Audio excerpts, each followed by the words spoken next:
ಹುಬ್ಬಳ್ಳಿಯ ಹೊರವಲಯದ ಗಾಮನಗಟ್ಟಿಯಲ್ಲಿ ನಡೆದ ಪೊಲೀಸ್ ಫೈರಿಂಗ್ನಲ್ಲಿ ಗಾಯಗೊಂಡಿರುವ ನಟೋರಿಯಸ್ ಕಳ್ಳನನ್ನು ಪೊಲೀಸರು ಚಿಕಿತ್ಸೆಗೆ ಒಳಪಡಿಸಿದ್ದಾರೆ.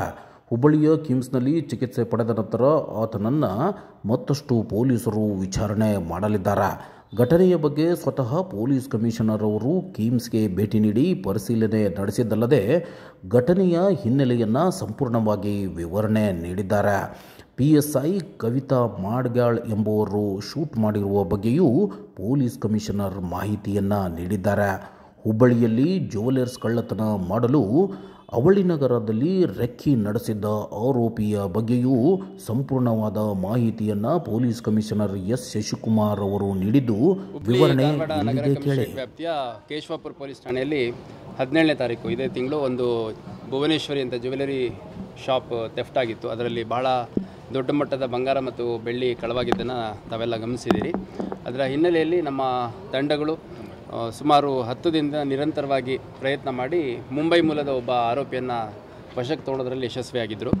ಅವನ್ನ ವಿಚಾರಣೆ ಮಾಡಿದಂಥ ಸಂದರ್ಭದಲ್ಲಿ ಅವನು ಅಫೆನ್ಸ್ ಮಾಡಲಿಕ್ಕೆ 14ನೇ ತಾರೀಕು ಹುಬ್ಳಿ ನಗರಕ್ಕೆ ಬಂದು 15ನೇ ತಾರೀಕು ರೆಕ್ಕಿ ಮಾಡೋ ಸಂದರ್ಭದಲ್ಲಿ ನಮ್ಮ ಗೋಕುಲ್ ರೋಡ್ ಏರ್ಪೋರ್ಟ್ ನಂತರ ಏನು ಗಾಮನಗಟ್ಟಿ ರೋಡ್ ಇದೆ ಆ ಭಾಗದಲ್ಲಿ ಒಂದಿಬ್ಬರು ಹಿಂದಿ ಮಾತಾಡೋಂಥವ್ರನ್ನ ಪರಿಚಯ ಮಾಡಿಕೊಂಡು ಸಿಟಿ ಯಾವ ರೀತಿ ಇದೆ, ಸಿಟಿಲಿ ಜ್ಯುವೆಲರಿ ಶಾಪು ಮತ್ತು ಬೇರೆ ಬೇರೆ ಎಲ್ಲಿದ್ದಾವೆ ಅಂತಂದು ಅವನಿಗೊಂದು 2,000 ರೂಪಾಯಿ ದುಡ್ಡು ಕೊಟ್ಟು ರೆಕ್ಕಿಗೆ ಉಪಯೋಗಿಸ್ಕೋತಾರೆ.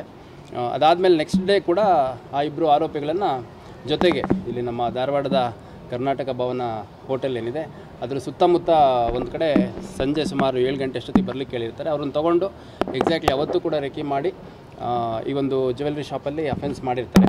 ಸೊ ಈ ಒಬ್ಬ ಆರೋಪಿ ಫರಾನ್ ಶೇಖ್ ಏನಿದ್ದಾನೆ ಇವನು ಇಂಟರ್ ಸ್ಟೇಟ್ ಅಫೆಂಡರ್. ಇವನು ಮೂಲತಃ ಮುಂಬೈಯವನಾದರೂ ಇವನ ಮೇಲೆ ಕೊಲೆ ಪ್ರಕರಣಗಳಿದ್ದಾವೆ, ದರೋಡೆ ಪ್ರಕರಣಗಳಿದ್ದಾವೆ, ರಾಬರಿ ಪ್ರಕರಣಗಳಿದ್ದಾವೆ ಮತ್ತು ಜ್ಯುವೆಲರಿ ಶಾಪ್ ಸೇರಿದಂತೆ ಸಾಕಷ್ಟು ಅಂಗಡಿ ಮುಗ್ಗಟ್ಟುಗಳನ್ನು ಇವನು ಲೂಟಿ ಮಾಡಿರುವಂಥದ್ದು ನಮ್ಮ ಕ್ರಿಮಿನಲ್ ರೆಕಾರ್ಡ್ಗಳಲ್ಲಿ ಕಂಡುಬರುತ್ತೆ.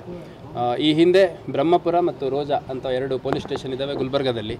ಅಲ್ಲಿ ಕೂಡ ಈ ಥರ ಅಂಗಡಿಗಳಿಗೆ ಕನ್ನ ಹಾಕಿರುವಂಥ ಕೇಸಲ್ಲಿ ಇನ್ವಾಲ್ವ್ ಆಗಿದ್ದ.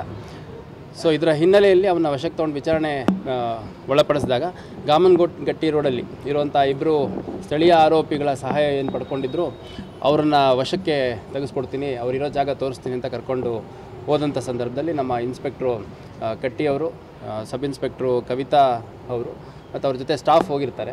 ಆ ಸಂದರ್ಭದಲ್ಲಿ ಅಲ್ಲಿ ಕೆಲವು ಶೆಡ್ಗಳಿದ್ದಾವಂತೆ. ಆ ಶೆಡ್ಗಳ ಹತ್ರ ಇದೇ ಭಾಗದಲ್ಲಿದ್ದಾನೆ ಅಂತ ಹೇಳಿ ತೋರಿಸ್ತಾ ಏಕಾಏಕಿ ದಬ್ಬಿ ಅಲ್ಲಿ ಕೈಗೆ ಸಿಕ್ಕ ಕಲ್ಲು ತೊಗೊಂಡು ಹಲ್ಲೆ ಮಾಡಲಿಕ್ಕೆ ಪ್ರಯತ್ನಪಟ್ಟು ಓಡೋಗ್ಲಿಕ್ಕೆ ಪ್ರಯತ್ನ ಮಾಡಿದ್ದಾನೆ. ಆ ಸಂದರ್ಭದಲ್ಲಿ ನಮ್ಮ ಇಬ್ಬರು ಸಿಬ್ಬಂದಿಗಳು ಸುಜಾತ ಅಂತ ಒಬ್ಬರು WPC ಮತ್ತು ಮಹೇಶ್ ಅಂತ ಒಬ್ಬ ಕಾನ್ಸ್ಟೇಬಲ್ ಇಬ್ಬರಿಗೂ ಒಂದು ಸಣ್ಣ ಪುಟ್ಟ ಇಂಜುರಿಗಳಾಗಿದೆ. ಅದನ್ನೆಲ್ಲ ಸ್ಕ್ಯಾನಿಂಗ್ ಎಲ್ಲ ಮಾಡ್ತಾಯಿದ್ದಾರೆ. ಆ ಮಧ್ಯದಲ್ಲಿ ಅವನು ಇಂಥ ಘೋರ ಕೃತ್ಯಗಳಲ್ಲಿ ಭಾಗಿಯಾಗಿರೋ ಇಂಟರ್ ಸ್ಟೇಟ್ ಅಫೆಂಡರ್ ತಪ್ಪಿಸ್ಕೊಂಡು ಹೋಗಬಾರ್ದು ಅನ್ನೋ ಕಾರಣಕ್ಕೆ ನಮ್ಮ ಕವಿತಾ ಸಬ್ ಇನ್ಸ್ಪೆಕ್ಟರ್ ಏನಿದ್ದಾರೆ ಅವರು ಒಂದು ಏರ್ ಫೈರ್ ಮಾಡಿದ್ದಾರೆ ಅವನಿಗೆ ವಾರ್ನ್ ಮಾಡಲಿಕ್ಕೆ. ಮುಂದುವರೆದು ಇನ್ನೂ ಓಡಲಿಕ್ಕೆ ಪ್ರಯತ್ನ ಮಾಡಿದಂಥ ಸಂದರ್ಭದಲ್ಲಿ ಅವನ ಕಡೆ ಡೈರೆಕ್ಟ್ ಮಾಡಿ ಮಿನಿಮಮ್ ಯೂಸ್ ಆಫ್ ಫೋರ್ಸ್ ಮಾಡಬೇಕು ಅಂತಂದು ಫೈರ್ ಮಾಡಿದಾಗ ಅವನ ಕಾಲಿಗೆ ಒಂದು ಗುಂಡು ತಾಗಿ ಅಲ್ಲೇ ಅವನು ನೆಲಕ್ಕೆ ಬಿದ್ದಿದ್ದಾನೆ. ನಂತರ ಇಮಿಡಿಯೇಟ್ ಕಿಮ್ಸ್ ಹಾಸ್ಪಿಟ್ಲಿಗೆ ನಾವು ಶಿಫ್ಟ್ ಮಾಡಿದ್ದೀವಿ. ಈ ಪ್ರಕರಣದ ಇತರೆ ಆರೋಪಿಗಳನ್ನು ಪತ್ತೆ ಮಾಡಲಿಕ್ಕೆ ನಮ್ಮ ತಂಡ ಈಗಾಗಲೇ ಬೇರೆ ಬೇರೆ ನಗರಗಳಲ್ಲಿ, ಮಹಾರಾಷ್ಟ್ರದ ಕೆಲವು ನಗರಗಳಲ್ಲಿ ಬೀಡ್ಬಿಟ್ಟಿದೆ. ಆದಷ್ಟು ಬೇಗ ಇತರೆ ಆರೋಪಿಗಳನ್ನು ಕೂಡ ಅರೆಸ್ಟ್ ಮಾಡಲಾಗುತ್ತೆ ಮತ್ತು ಇವನು ಯಾವಾಗ ಫಿಟ್ ಫಾರ್ ಇಂಟ್ರಾಗೇಷನ್ ಆಗ್ತಾನೆ ಅವನ್ನ ಪೊಲೀಸ್ ಕಸ್ಟಡಿ ತೊಗೊಂಡ್ಬಿಟ್ಟು ನಂತರ ಅವನ್ನ ಇಂಟ್ರಾಗೇಟ್ ಮಾಡಿ ಅವನ ಕಡೆಯಿಂದ ರಿಕವರಿ ಮತ್ತು ಉಳಿದ ಪ್ರೋಸೆಸ್ಗಳನ್ನ ಮಾಡಲಾಗುತ್ತೆ.